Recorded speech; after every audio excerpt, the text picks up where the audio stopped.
Primera carta del apóstol Pablo a Timoteo, capítulo 4, y voy a estar leyendo para ustedes el versículo 1 hasta el versículo 5.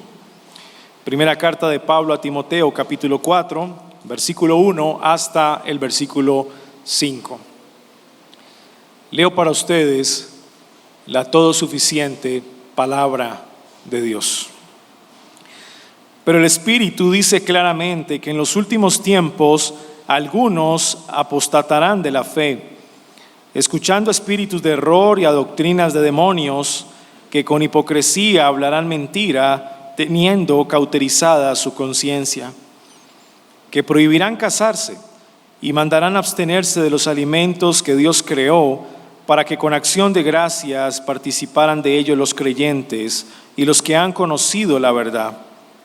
Porque todo lo que Dios creó es bueno, y nada hay que desechar si se toma con acción de gracias.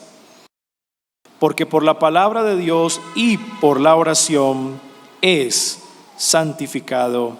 Amén y amén. Cuando nosotros estudiamos la historia de la iglesia antigua, nos topamos con un personaje llamado Juliano, pero apodado el apóstata. Y la primera pregunta que hacemos es el por qué se le apodó el apóstata a Juliano. Juliano era hijo de un hermanastro de Constantino el Grande, Julio Constanzo, y él asumió el poder del Imperio Romano en el año 361 hasta el año 363 después de Cristo. Parecía que el pueblo cristiano de aquel momento había depositado toda su confianza en Juliano, un hombre que fue educado en la religión cristiana y que fue bautizado en la religión cristiana. Algunos pensaban que Juliano, una vez llegase al poder, iba a promover el cristianismo y lo iba a llevar a un nivel diferente. Sin embargo, este hombre era amante de la filosofía y era amante del paganismo romano al punto que restablece los sacrificios a los dioses falsos que habían sido invalidados en los tiempos de Constantino el Grande. Eso fue una gran decepción para la cristiandad de aquel momento, al punto de que públicamente este hombre rechaza la fe que un día profesó, la fe en Cristo, la fe cristiana, renuncia a ella, y a partir de ese momento el cristianismo de aquel entonces le llamó el apóstata. Si bien ahí la palabra apostasía o apóstata tiene un significado muy claro, es abandonar, alejarse o renunciar la fe que en un momento determinado se había profesado. Lo que ocurrió con Juliano, el apóstata, en la historia de la iglesia y en la historia de Roma, pues realmente no es nada nuevo. Cuando nosotros leemos el capítulo 4 de la primera carta de Pablo a Timoteo, nos damos cuenta que el Espíritu dice claramente que en los últimos tiempos algunos apostatarán de la fe. Así que lo que pasó con Juliano en el siglo IV no era una novedad. Para el tiempo en el cual el apóstol Pablo está escribiendo esta carta, ya la iglesia estaba lidiando con la apostasía, con aquellos hombres que en un momento determinado habían profesado públicamente su fe en Cristo, pero que ahora la habían abandonado. Bueno, ese es el tema del capítulo 4 de esta carta. El tema del capítulo 4 son las instrucciones que le da Pablo a la iglesia, particularmente a Timoteo, para que Timoteo replique esa enseñanza a la iglesia acerca de la apostasía. Y para ser más precisos, acerca del peligro de la apostasía. Así que en el capítulo 4 vemos una advertencia, vemos un origen, una explicación, pero también nos encontramos con los recursos espirituales que tiene el pastor y que tiene la iglesia para combatir la apostasía. Así que por lo menos en el capítulo 4 estaremos dando unos 3 sermones para poder desarrollar esta idea mucho mejor. Pero hoy nos vamos a concentrar básicamente en los primeros 5 versículos del capítulo 4. Ahora, quiero llamar su atención en algo de la estructura literaria. En el capítulo 3, el apóstol Pablo había dado instrucciones acerca de los oficiales de la iglesia, tanto los pastores como los diáconos. En el capítulo 4 ahora va a dar instrucciones acerca de la apostasía. Notan que hay 3 versículos que sirven como texto puente entre las instrucciones a los oficiales y las instrucciones de la apostasía. ¿Cuáles son esos versículos? Versículo 14, versículo 15 y versículo 16.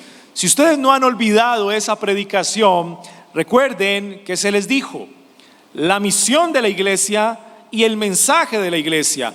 Ahora, ¿por qué Pablo le recuerda a los oficiales la misión de la iglesia?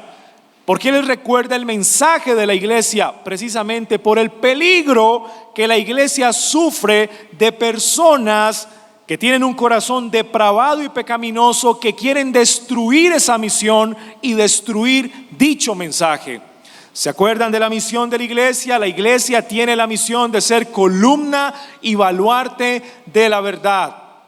Y para eso debe creer la verdad, debe conocer la verdad, debe predicar la verdad, debe retener la verdad, debe obedecer la verdad, debe defender la verdad. Eso lo vimos en una predicación. Pero luego también escuchamos acerca del mensaje de la iglesia, el mensaje que la iglesia debe proteger, debe preservar, debe predicar, y está en el versículo 16. Ese mensaje es un mensaje grande, es un mensaje que ha venido a revelarnos un misterio y es un mensaje que promueve la piedad. ¿De qué trata el mensaje? También lo estudiamos.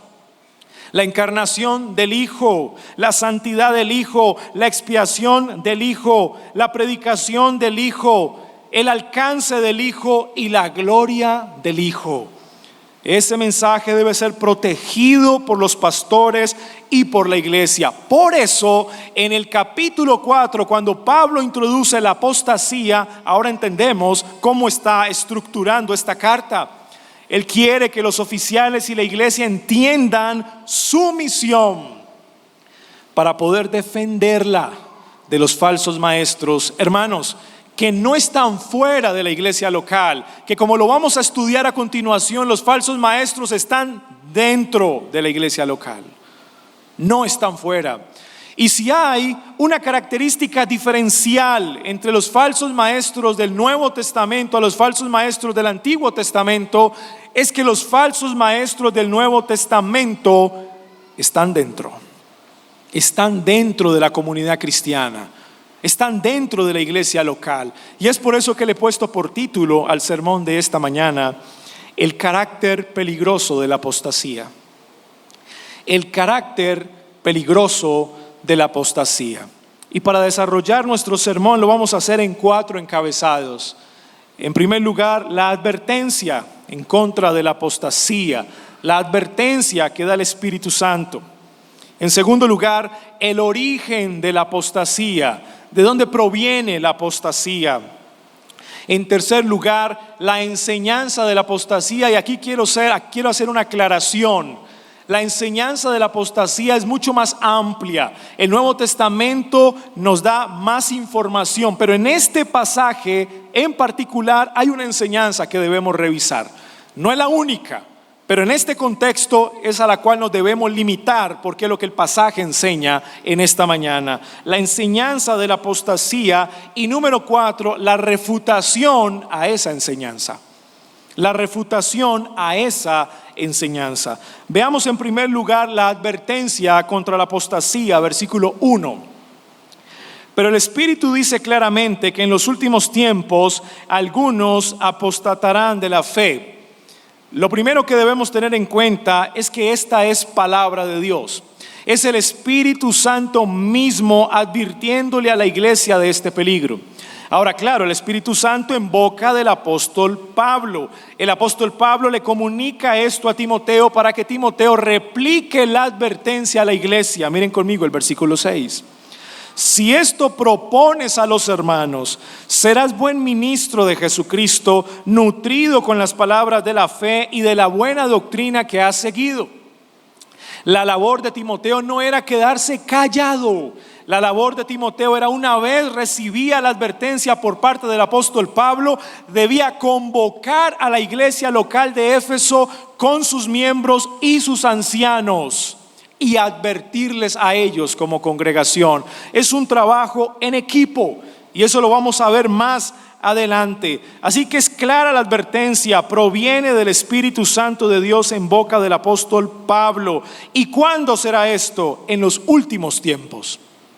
En los últimos tiempos. Y la pregunta que debemos responder en este pasaje es: ¿cuándo son los últimos tiempos? ¿A qué se refiere el apóstol Pablo con los últimos tiempos? Si usted va conmigo a la segunda carta de Pablo a Timoteo, capítulo 3. Segunda carta de Pablo a Timoteo, capítulo 3, versículo 1. Pablo repite esta expresión, mírelo atentamente. Pero debes saber esto, que en los postreros días vendrán tiempos peligrosos. Lo que nos permite este texto hacer es una similitud. En los últimos tiempos vendrá la apostasía, según primera de Timoteo capítulo 4, versículo 1. Pero según segunda carta de Pablo a Timoteo capítulo 3, versículo 1, en esos últimos tiempos vendrán días peligrosos. La apostasía y los tiempos o días peligrosos están íntimamente relacionados. Vayamos a la segunda carta del apóstol Pedro, por favor. Segunda carta del apóstol Pedro, capítulo 3. Miren el pensamiento de Pedro respecto a los últimos días. Segunda carta de Pedro, capítulo 3, versículo 1 en adelante. Amados, yo os escribo ahora esta segunda carta, y en ambas despierto con exhortación vuestro limpio entendimiento, para que tengáis memoria de las palabras que antes han sido dichas por los santos profetas, y del mandamiento del Señor y Salvador dado por nosotros los apóstoles. Subraya el versículo 3, sabiendo primero esto, que en los postreros días vendrán burladores. Tiene conexión con lo que Pablo acaba de decir, andando según sus propias concupiscencias o deseos pecaminosos. Notan cómo el apóstol Pedro también tiene el mismo entendimiento de los últimos días. Los últimos tiempos vendrá la apostasía. Los últimos tiempos serán días peligrosos. Se levantarán burladores andando según sus propios deseos malvados. Ahora, cuando revisamos la carta a los Hebreos, vaya conmigo, capítulo 1, por favor. Carta a los Hebreos, capítulo 1, y leemos el versículo 1 y 2, vamos a tener un poco más de luz acerca de los últimos tiempos. Hebreos 1, 1 y 2. Dios, habiendo hablado muchas veces y de muchas maneras, en otro tiempo a los padres por los profetas, note con atención, en estos postreros días nos ha hablado por el Hijo. El entendimiento que tiene el autor a los Hebreos es que para el tiempo en el cual él está escribiendo esta carta, la iglesia cristiana ya estaba viviendo en los últimos tiempos. La iglesia cristiana no estaba esperando que vinieran los últimos tiempos, ya lo estaban viviendo. Ahora, ¿qué dice el apóstol Juan respecto a eso? Vayan conmigo a la primera carta de Juan, por favor. Primera carta de Juan, capítulo 2, versículo 18. Primera carta de Juan 2:18.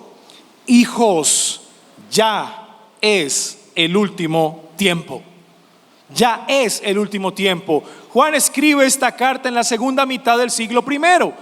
En otras palabras, la iglesia primitiva, a la luz de Juan y a la luz del autor a los Hebreos, ya estaban viviendo los últimos tiempos. Ahora, mire la característica más importante de los últimos tiempos según Juan. Siga leyendo el versículo 18. Y como vosotros habéis oído que el anticristo viene, así también, no mañana, ahora, siglo primero, hace 21 siglos, ahora han surgido muchos anticristos. Por esto sabemos que es el último tiempo. En conclusión, queridos hermanos, la iglesia de Cristo ha vivido los últimos tiempos hace más o menos 21 siglos. Llevamos 21 siglos de nuestra historia viviendo los últimos tiempos. Cuando nuestro Señor Jesucristo muere en la cruz, fue resucitado y ascendido a los cielos, a partir de ahí empiezan los últimos tiempos. Y es por eso que el apóstol Pablo en la primera carta a Timoteo capítulo 4, que es el texto en el que estamos, alerta a la iglesia de que ya están viviendo los últimos tiempos y que esa característica, esa señal más importante que describe los últimos tiempos, ya lo están viviendo: la apostasía. Por eso dice Pablo: algunos apostatarán de la fe. Quiero llamar su atención en que Pablo no dice todos, dice algunos. Esa expresión algunos implica que están entre vosotros. Que están entre vosotros. Pero no todos van a apostatar de la fe. No, muchos van a seguir firmes en la fe hasta el final. Pero entre ustedes, algunos apostatarán de la fe. Nota cómo esa expresión implica que la apostasía proviene o sale de la iglesia local. Ahora, no solo eso, sino que si van a apostatar de la fe, y la palabra fe aquí es confianza en el evangelio, primero tuvieron que haber conocido el evangelio. Así que la apostasía literalmente significa renunciar a algo que yo ya antes conocía. Estas personas tuvieron que venir a la congregación, asistieron por un tiempo a la iglesia, luego deciden profesar su fe públicamente y le dicen al pastor: me quiero bautizar. Los pastores de la iglesia no tienen objeción y proceden a bautizar, o les bautizado en la iglesia local. Luego se empieza a identificar en él algunas habilidades y dones de servicio. En la iglesia se le promueve para que empiece a servir a la congregación. Algún otro hermano ve en él el don de enseñanza y los pastores le dan la oportunidad de predicar y de enseñar y de ser maestro en la iglesia local. El hermano gana respeto, gana confianza en la iglesia. Hasta ese momento todo es normal. Es un hermano y puede ser hasta muy amado por la congregación. En el peor de los casos, puede llegar a entrar en un proceso de candidatura pastoral y la iglesia elegirlo pastor. Puede llegar a ser pastor de la iglesia local, pero en un momento determinado de su vida toma la decisión de abandonar todo lo que ha profesado. Ese es el perfil del apóstata. Cada vez me convenzo más que el perfil es estricto. Personas que tienen ciertas características relacionadas con el liderazgo. Porque es precisamente en la posición de liderazgo donde Satanás logra minar a la iglesia. Ahora, si usted quiere tener más información respecto a eso, acompáñeme al libro de los Hebreos otra vez, por favor. Vamos otra vez al libro de los Hebreos capítulo 6. Versículo 4 en adelante. Mira el proceso que ocurre con estas personas. Hebreos capítulo 6, versículo 4 en adelante.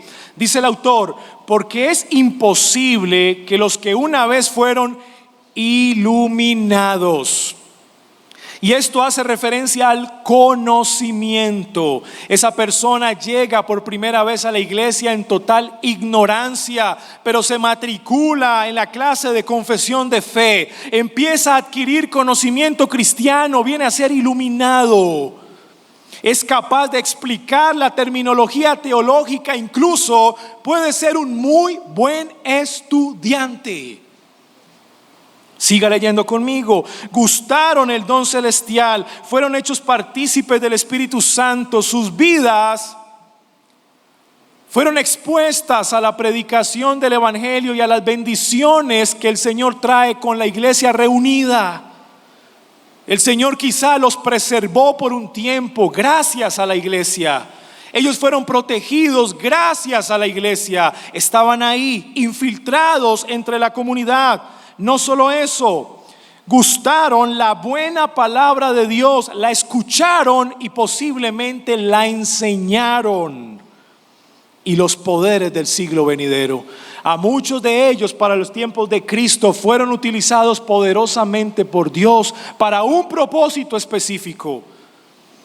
Queridos hermanos, Judas fue utilizado por Dios. Judas fue utilizado por Dios. Pero Judas no fue salvo. Judas participa de los milagros que hacen los discípulos. Él va en el nombre de Jesús a hacer milagros. Pero Judas no era salvo. Es por eso cuando alguien dice, pastor, pero en esa iglesia hacen milagros, y yo le respondo, ¿y qué? Es que un milagro no dice nada de la persona que supuestamente lo hace.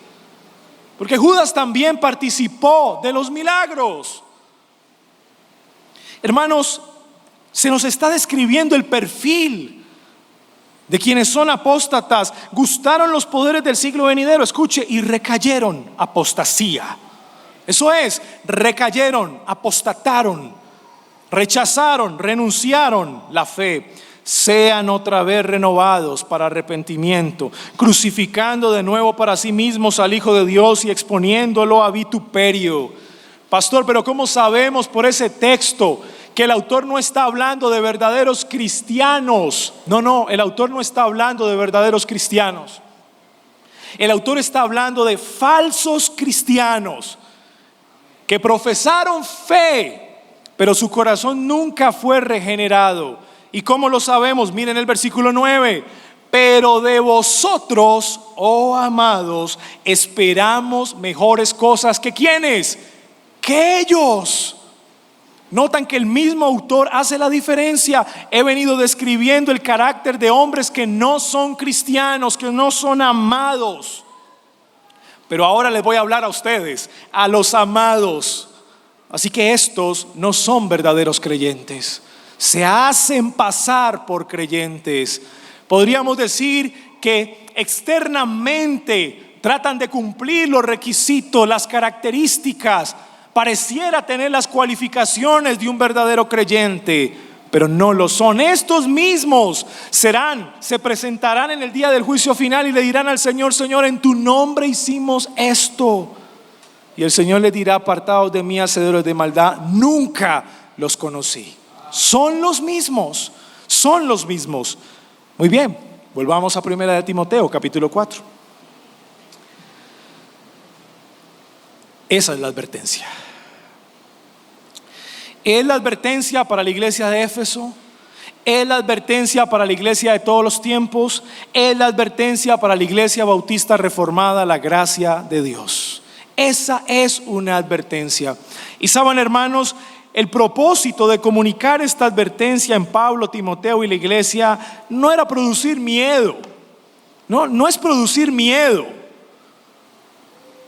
No es que la iglesia se quede paralizada o asuma un comportamiento pasivo. No, ese no es el propósito.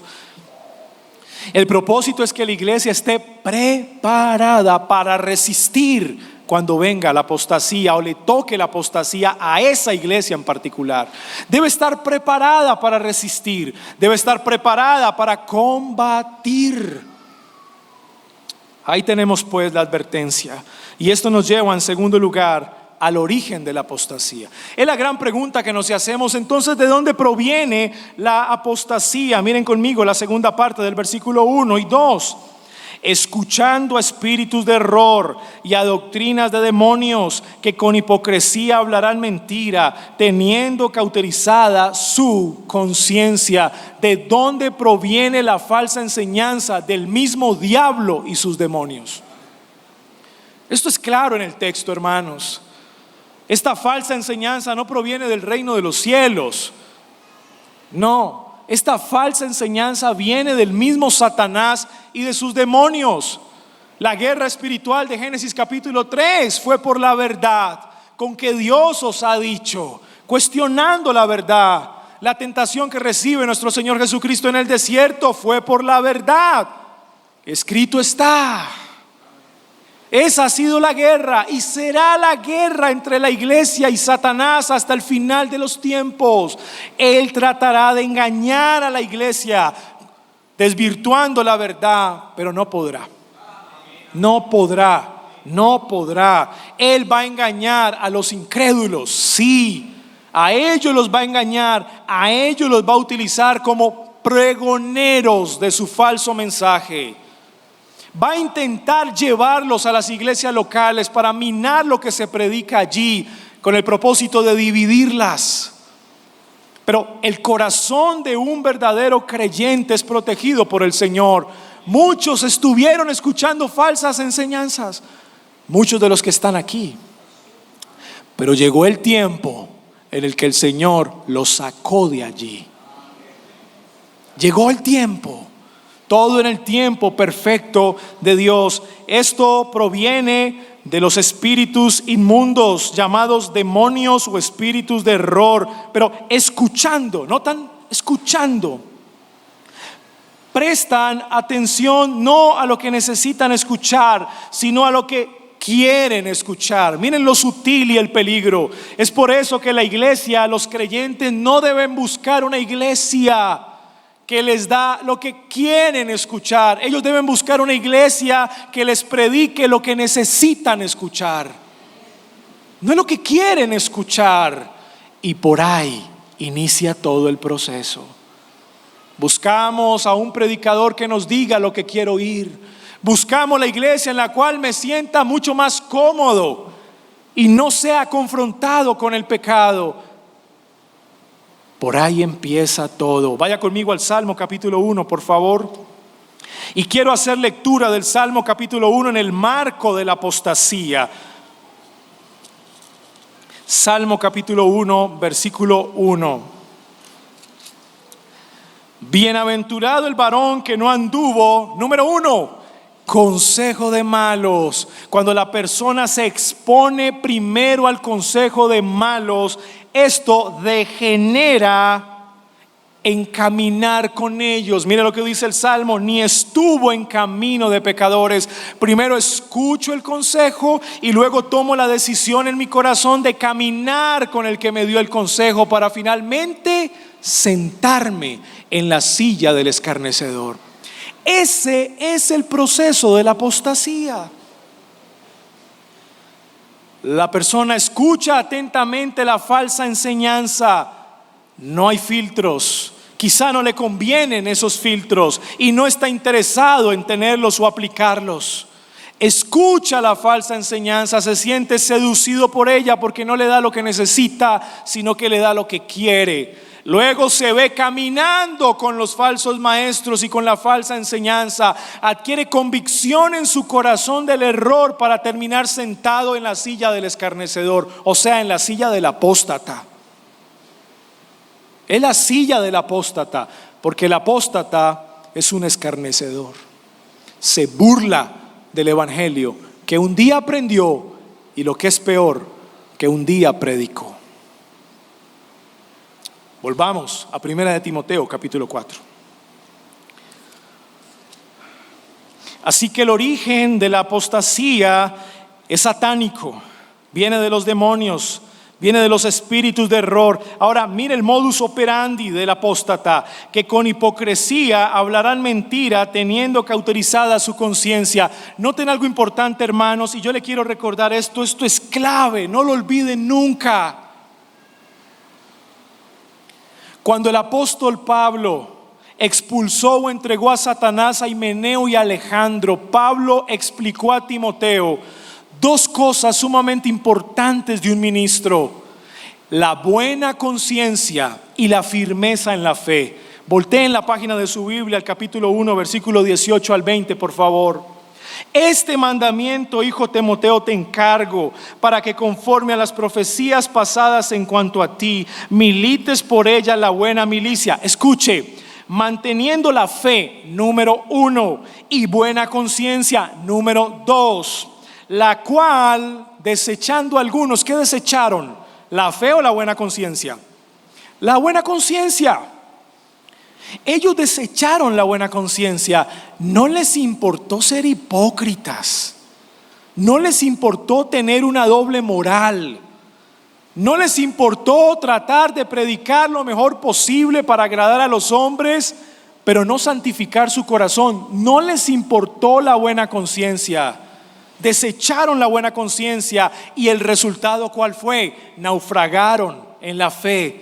La fe, la doctrina se pierde cuando se desecha la buena conciencia. Pablo repite la idea en el capítulo 4 que estamos estudiando en el versículo 2, que con hipocresía no tienen buena conciencia, no son íntegros, son de doble moral. Son unos en la iglesia y son otros en la casa. Son unos en el púlpito y son otros en la casa. Son hipócritas, hablarán mentira, teniendo cauterizada su conciencia. Ya no les acusa el dispositivo que el Señor puso para alertarlo.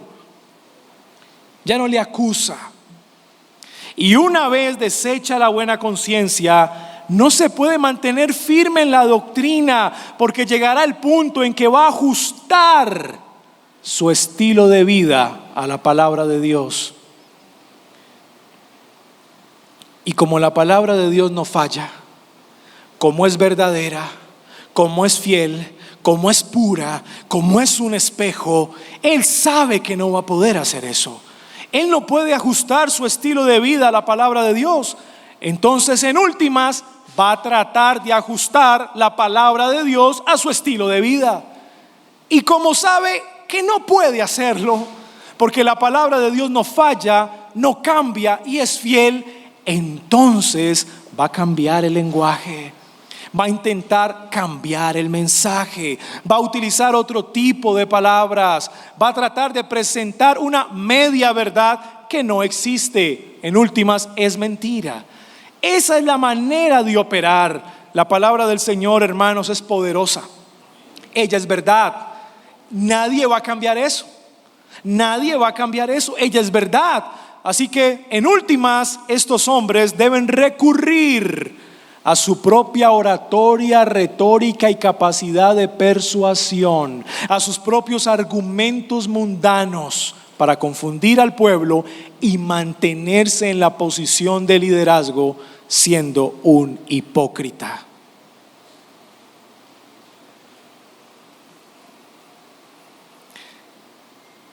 No es para asustarnos. El propósito de esto no es para asustarnos. ¿Saben cuál es el propósito? El propósito es este: si el Espíritu Santo lo dijo, es verdad. Amén. Confirmación de lo que el Espíritu Santo ha dicho. Eso es. Entonces, ese es el origen de la apostasía. Es demoníaco y su modus operandi desecha la buena conciencia, por ende termina desechando la fe. Pero ¿cuál es su enseñanza? Número 3, la enseñanza de la apostasía. Versículo 3a: que prohibirán casarse y mandarán abstenerse de los alimentos que Dios creó. La imposición de abstinencia es una de las enseñanzas de la apostasía, no es toda. Yo les dije al principio en la introducción que quería aclararles que el Nuevo Testamento nos da más elementos que terminan de constituir esta falsa enseñanza. Es muy amplia, pero en este pasaje puntual hay dos cosas que ellos prohíben. Prohíben el matrimonio y prohíbe el consumo de los alimentos que Dios creó. Ahora debemos entender que probablemente la secta de los gnósticos estaba rondando la iglesia de Éfeso. Ya el apóstol Pablo, cuando se despide en Mileto de los ancianos de Éfeso, les avisó en cuanto a los lobos vestidos de ovejas. Bueno, es probable que dentro de la iglesia de Éfeso hubiesen gnósticos, personas que estaban intentando imponerle a la iglesia ascetismo. El lacerar, golpear su cuerpo, poner a sufrir su cuerpo para alcanzar mayor nivel espiritual. Parte de eso, muchos creían que el matrimonio incitaba a la carne y al pecado, y que si una persona se quería mantener en cierto nivel espiritual, lo mejor era no casarse. Los alimentos, como finalmente nutren el cuerpo y el cuerpo probablemente es malo porque es materia, entonces no conviene comer alimentos, sino hacer ayunos estrictos. Bueno, estaban imponiendo eso en la iglesia.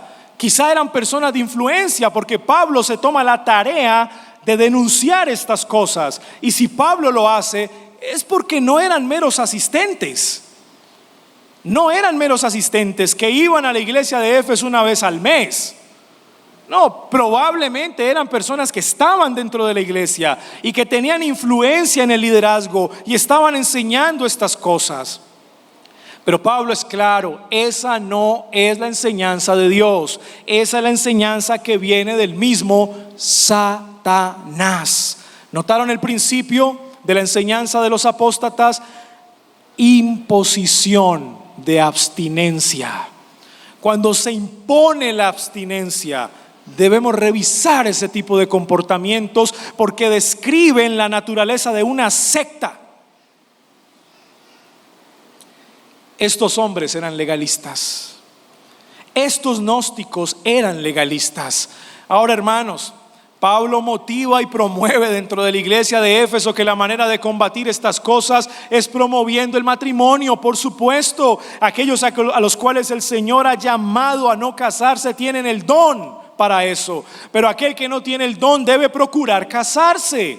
De ninguna manera vamos a ir en contravía del matrimonio. Y algo que les quiero decir: ir en contra del matrimonio es una de las ideas más fuertes del progresismo. El progresismo no quiere los matrimonios, desvirtúan la naturaleza del matrimonio.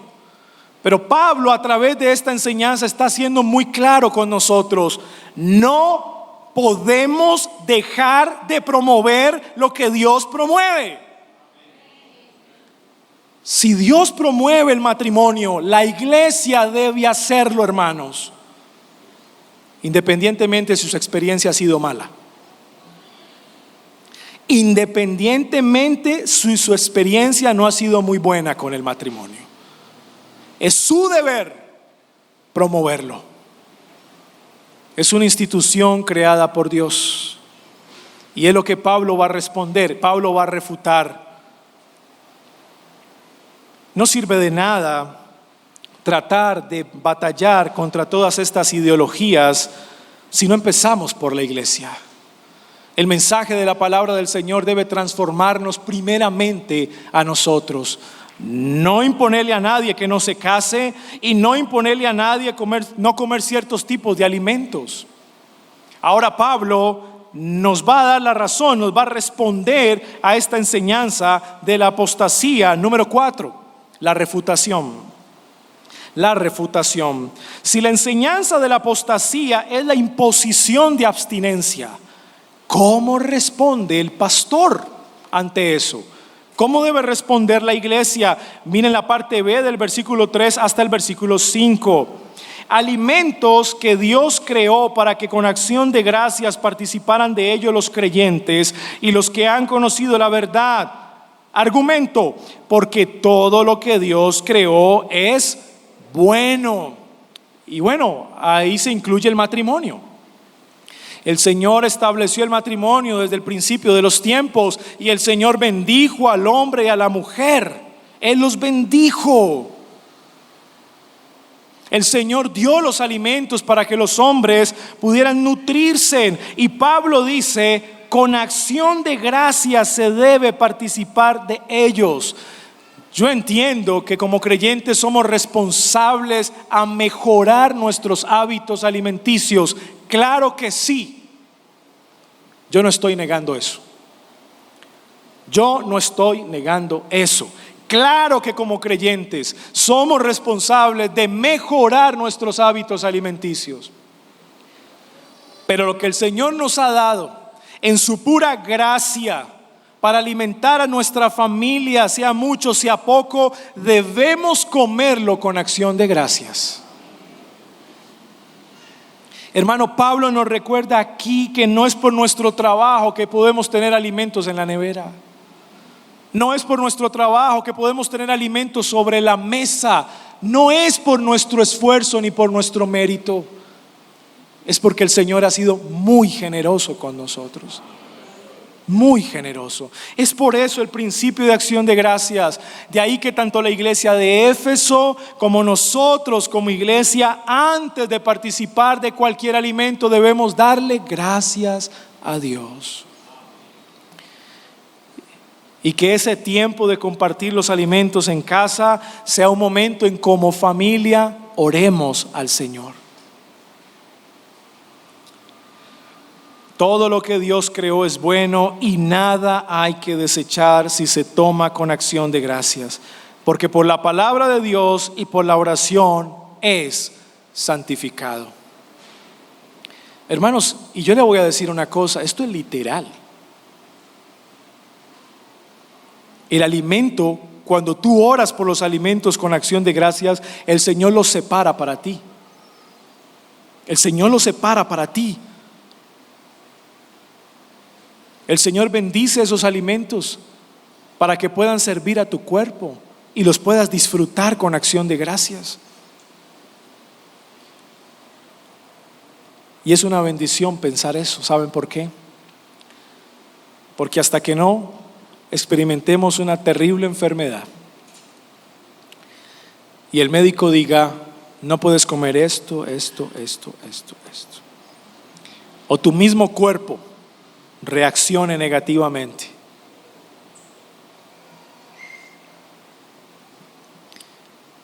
quizá muchos no alcanzarán a valorar que el solo hecho de disfrutar una comida es una gran bendición de Dios. Y saber que usted come eso con acción de gracias y no le cae mal, no le produce algo negativo a su cuerpo. Y no sé cuántos reflexionan en eso, porque creo que comemos casi todo el día, de alguna u otra manera.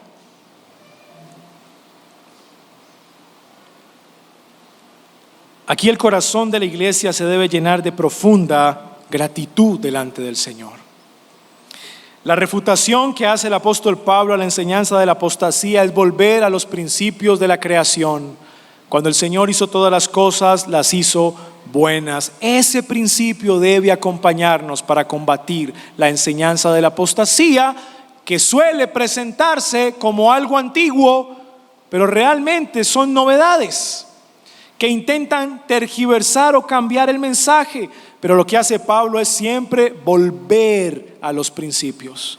Volvamos a los principios, volvamos a la verdad de Dios. Es la única manera de refutar o responder a esta enseñanza. Hermanos, ¿qué aprendemos a partir de un pasaje como este? Número 1, aprendemos a estar preparados, a no sentir temor ante la apostasía, a estar preparados para resistirla. Es lo primero que aprendemos. La advertencia también es para nosotros. Número 2, autoexaminarnos. Autoexaminarnos si estamos en la fe o no. Si entendimos hoy con este mensaje que los falsos maestros y los que terminan rechazando la verdad están entre nosotros, dice el apóstol Juan, pero salieron de nosotros, ¿qué debemos hacer? Autoexaminarnos y confirmar nuestra seguridad de salvación. Por supuesto, confirmar nuestra seguridad de salvación. Número 3, si el modus operandi de estos hombres es abandonar la buena conciencia a la hora de dar estas falsas enseñanzas, ¿qué debemos hacer como creyentes? Abrazar con todo nuestro corazón la buena conciencia y la fe no fingida. Las dos cosas. Y rogarle al Señor de todo corazón que nos ayude a ser personas íntegras. Número 4, aprendemos que debemos promover lo que Dios promueve, que debemos aprobar lo que Dios aprueba y que debemos desaprobar lo que Dios desaprueba. Y número 5, hermanos, aprendemos que siempre que el Señor nos permita disfrutar de un alimento, no se nos olvide darle gracias a Dios por eso. No se nos olvide, que se convierta en una virtud, en una práctica constante de nuestras familias. Querido amigo, hoy es un día de salvación para ti. Hoy es un día de salvación para ti. Has escuchado la predicación de la palabra del Señor y rogamos al Señor que tenga misericordia de ti y que puedas responder ante este llamado con arrepentimiento, confesando tus pecados y perseverando en los caminos del Señor. Para nosotros como iglesia es un gran privilegio saber que el Señor está con nosotros y que Él nos ha dado seguridad de salvación.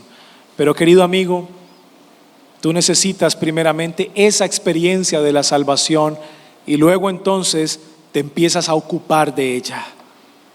Ven a Cristo, ven a Cristo, ven a Cristo, el que juzgará la apostasía con severidad. Ven a Cristo y no lo esperes más. Oremos. Padre nuestro, en el nombre de Jesús, te doy gracias por tu palabra y gracias por recordarnos esta verdad tan importante.